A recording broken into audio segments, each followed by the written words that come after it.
Okay, Okay. I'm recording. Hi, everybody. So I'm really excited this week for my new interview series I just started. I'm really excited to interview Michele Dupree, and if hopefully some of you watching were actually there in the store for the event we had with her when we first opened, what feels like ages ago. So Michele, as far as I know, Michele is still the first and only American female winemaker in Bordeaux, and she studied chemistry and then enology and viticulture.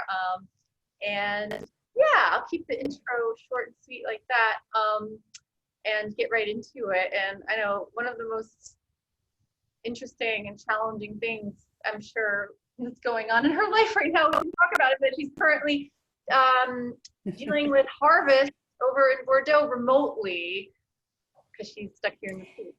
So anyway.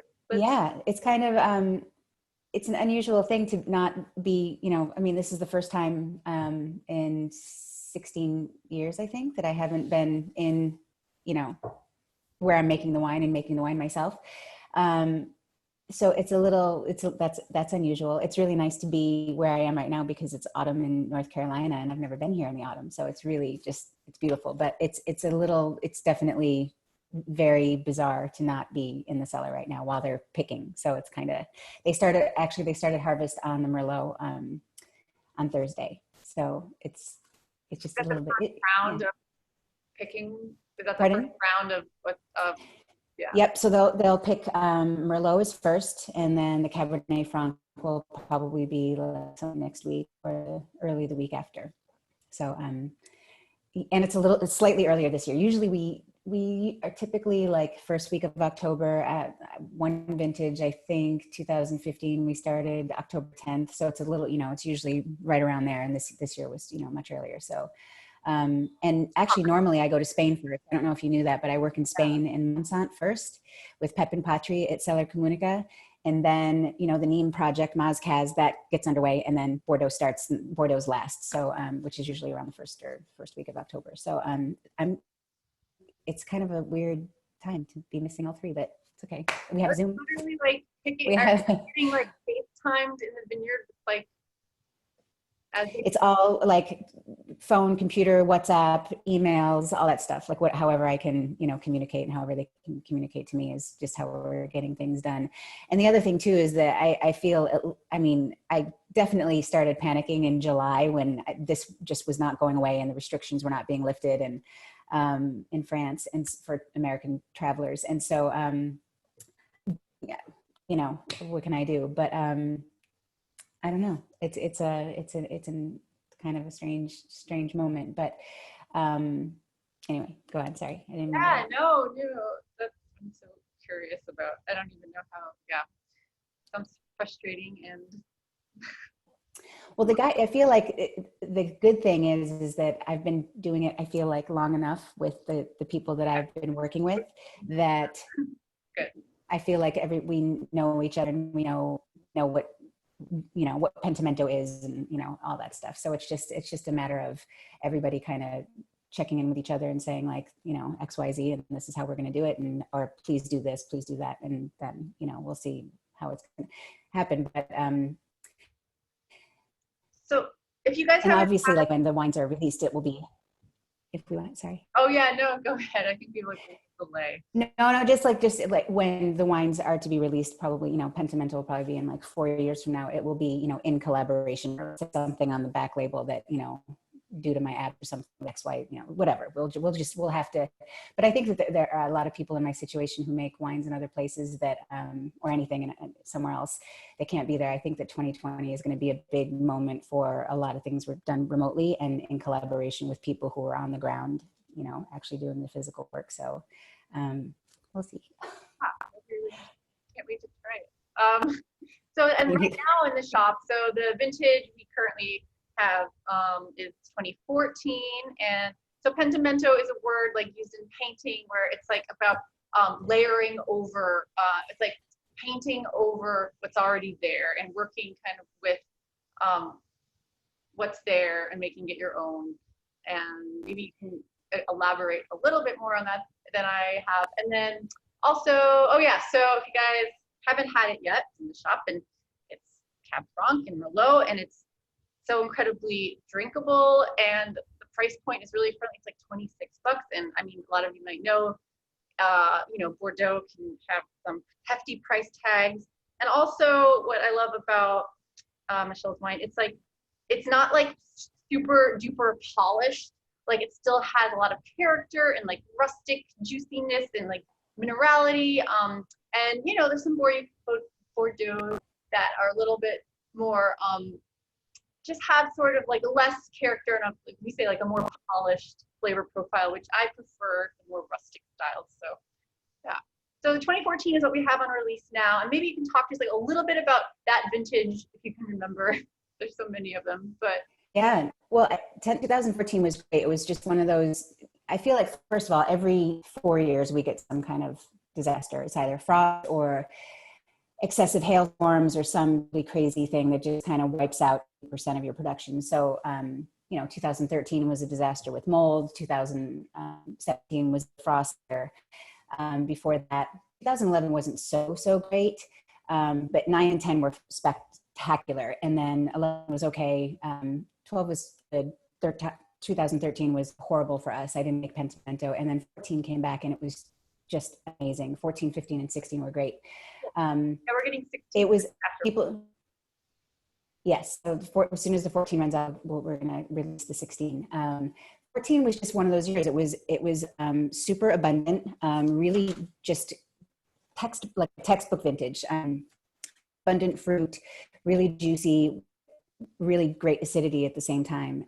We didn't have any significant loss in the vineyard due to mold issues. That's the thing in Bordeaux, it's wet and damp at certain times of the year, which can be a little challenging with the mold. So we didn't have any of that. It was just like, I just remember it being so great. And then the wine itself it's just, it was funny that we were saying the word polished. I find that 2014, Pentimento is very polished. The 14 is, they all were, 2008 all the way through 2014. But I don't know, it's got this, the 2014, it just has this sort of, first of all, like the aroma just kind of like memory. It's really, really powerful. And I feel like whenever I taste it, whenever I open a bottle, it just immediately, that's Pentimento 2014. It's exactly what the cellar smelled like. It's exactly what the wine smelled like. And that does vary vintage to vintage for sure, with the flavor profile, but also the aroma. And I think that every time I open a bottle of it, it's just, for me personally, I just am taken right moment when we made it and we released it. But it was a great vintage all around, I think, for all the winemakers to drink right out of the gate. And it's also one of those vintages because it has a really nice, great acidity, but also really great polished tannin, even though mine is a little bit rough around the edges. It'll age, I think, at least for another 10 years. And I don't even use new oak on it. I use 1 and 2 year old barrels. So I think it'll age well, but it's, I don't know. I was happy with the vintage, but it's like, 2 or 3 out of 4 are the good ones. And then you always get that crappy one where you just don't make the wine. So I was happy with it. I liked it. Nature, man.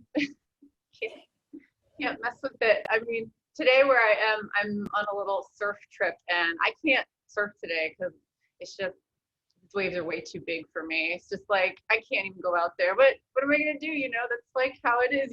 Some days are great, some days are, it's just, yeah, I can't do it today. So, yeah. Are you down there by yourself? Yeah. Oh, wow.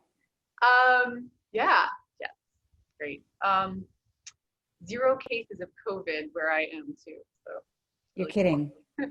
I'm surprised. I don't understand when you said the other day, I mean, maybe we shouldn't talk about this on the thing, but that they sent you back because you took the day test and not the. So everyone, if you're traveling here, little tip for everyone out there considering traveling. I was a guinea pig. I literally came into El Salvador the first day the country reopened. So, it was like a little confusion. Do not take the same day result COVID test, which is the free one. Like you can go take it at like any pharmacy, but that is not acceptable to travel with. You have to go to like a doctor, like one of those urgent care offices or whatever, and get the 3 to 5 day COVID test, which is because I thought the rules were like So if you have to get the test and then travel within 72 hours of taking, I thought it was within 72 hours of taking the test, but it's not. It's you have to travel within 72 hours of getting the results, which doesn't really make any sense, but that's That, how it is. that doesn't make any sense, No. but okay.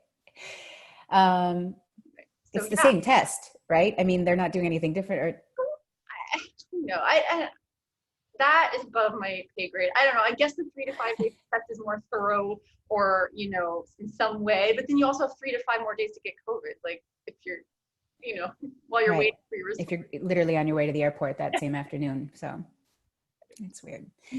So we have samples available this week of the Pentimento, and we're putting them, we're packaging in little like to go mini bottles. So no in-store tasting, but you can come by and pick them up. So you're pouring from the bottle into like a whole lineup of, okay. Yep. Wow. Yeah, that's how we're doing it these days.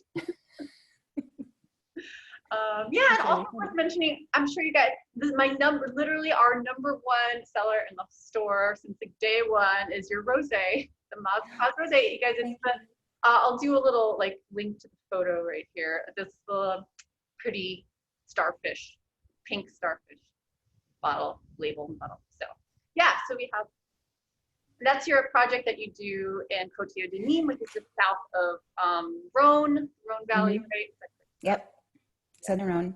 So that is, so it's a 3 wine project, white, red, and rosé. And the rosé is the 2019 is Grenache and Syrah. So it's a bleed off of the red tanks. So we pick the red fruit, we put it in the tank. We do about, I like a darker rosé. The 18 and 19 actually weren't as dark as the previous vintages that I've made of this wine, just due to there was a very little diurnal shift of temperature right in, it was like few weeks leading up to harvest. Like at that point when it gets really cold at night and really hot during the day and cold, and that shift in temperature starts to come in closer to fall, that's when the color really concentrates, and we didn't really have that. So even though we do a much more skin contact, about 6 hours, it's still, that's the color that we got. But it's about 60% Grenache, 40% Syrah.